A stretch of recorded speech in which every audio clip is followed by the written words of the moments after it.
Hello friends, welcome to Arun Maha's kitchen. இன்றைக்கி நம்ம கிச்சனில் நெய் மைசூர் பாக் எப்படி செய்கிறதுங்கிறத பார்க்கலாம்.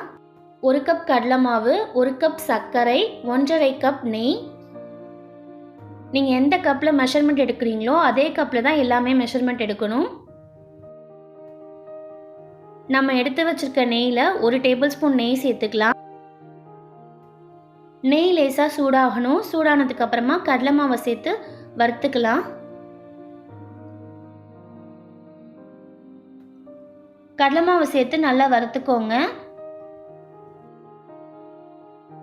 மிதமான சூட்டில் தான் வச்சு வறுக்கணும்.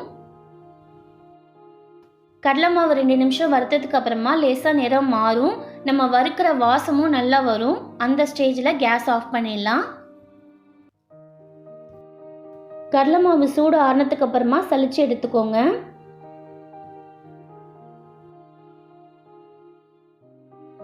கடலை மாவை நல்லா சலிச்சு எடுத்துக்கிட்டாச்சு. இப்போ இதோட நெய் சேர்த்து கலந்துக்கலாம். நம்ம எடுத்து வச்சிருக்க நெய்யில் கொஞ்சம் கொஞ்சமாக சேர்த்து நல்லா கலந்து விட்டுக்கோங்க.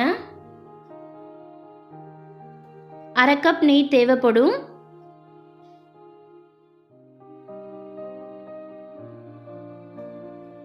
இந்த பதம் வரணும். உங்களுக்கு எவ்வளோ நெய் தேவைப்படுதோ அவ்வளோ நெய் சேர்த்து கலந்து வச்சுக்கோங்க. 1 கப் சர்க்கரை, 1/4 கப் தண்ணி.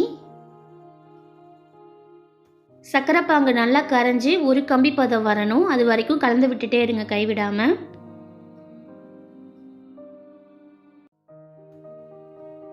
சர்க்கரை நல்லா கரைஞ்சிருச்சு.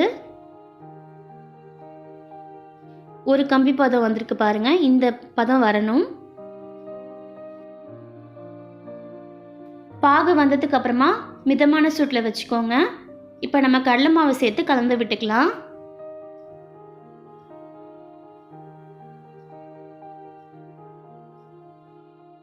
உங்களுக்கு கலக்கும் போதே உங்களுக்கு நல்லா தெரியும். கலர் வந்து நல்ல சூப்பரான கலராக இருக்கும். இந்த கலர் தான் கரெக்டான கலரு. பேலன்ஸ் உள்ள நெய்யை கொஞ்சம் கொஞ்சமாக சேர்த்து கலந்து விட்டுக்கோங்க. கொஞ்சம் கொஞ்சமாக நெய் சேர்க்கும் பொழுது கடலை மாவில் நெய் வந்து நல்லா இழுத்துடும்.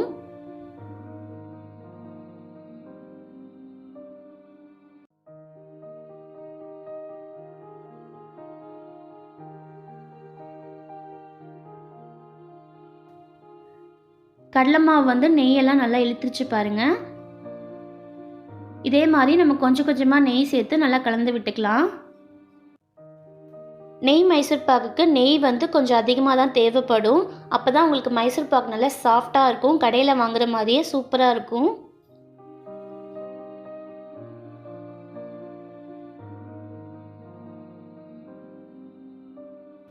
கலந்து விட்டுட்டே இருக்கும் பொழுது கொதிக்க ஆரம்பிக்கும். லேசாக பபிள்ஸ் வரும். அதுதான் கரெக்டான பதம். நல்லா கலந்து விட்டுட்டே இருங்க.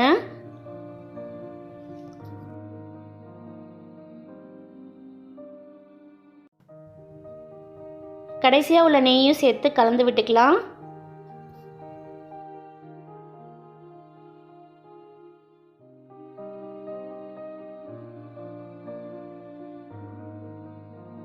பபிள்ஸ் வர ஆரம்பிச்சிருச்சு. இதுதான் கரெக்டான பதம். லேசாக தளத்தலன்னு இருக்கும் பொழுதே நீங்கள் செட் பண்ணிவிடுங்க. அப்போ தான் உங்களுக்கு மைசூர் பாக் சாஃப்டாக கிடைக்கும். பதம் வந்து கொஞ்சம் தளத்தலன்னு இருந்தால் தான் உங்களுக்கு மைசூர் பாக் சாஃப்டாக இருக்கும். இறுக்கமாக எடுத்தீங்கன்னா உங்களுக்கு மைசூர் பாக் ஹார்டாகிடும். இப்போ நம்ம இந்த பிளேட்டில் செட் பண்ணிக்கலாம். செட் பண்ணதுக்கப்புறமா லேசாக தட்டி விட்டுக்கோங்க. இல்லைனா இந்த மாதிரி ஷேப்பாக பண்ணி வச்சுக்கோங்க. நல்லா சூடு ஆனதுக்கப்புறமா பீஸ் போட்டுக்கலாம். நெய் மைசூர் பாக்குங்கிறதுனால பீஸ் போடுறதுக்கு உங்களுக்கு ஈஸியாக வந்துடும். இப்போ ஆறிடுச்சு. நம்ம பீஸ் போட்டுக்கலாம். இப்போ எந்த ஷேப் வேணுமோ அந்த ஷேப்பில் பீஸ் போட்டு எடுத்து வச்சுக்கோங்க.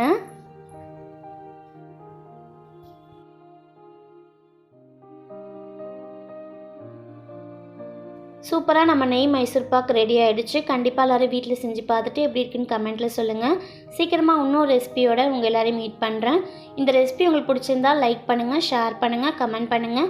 மறக்காமல் நம்ம சேனலுக்கு சப்ஸ்கிரைப் பண்ணுங்கள். பிளேட்டில் மாற்றிட்டு நான் உங்களுக்கு காமிக்கிறேன். நெய் மைசூர் பாக் எப்படி வந்திருக்குன்னு பார்க்கலாம். நல்லா சாஃப்டாக இருக்குது பாருங்கள், சூப்பராக இருக்குல்ல. சாப்பிட்டு பார்த்துட்டு எப்படி இருக்குன்னு சொல்கிறேன். சூப்பராக இருக்குது, வாயில் வச்சோன்னே கரையுது நெய் Mysore pak. Thank you so much for வாட்சிங். Take care. Bye friends.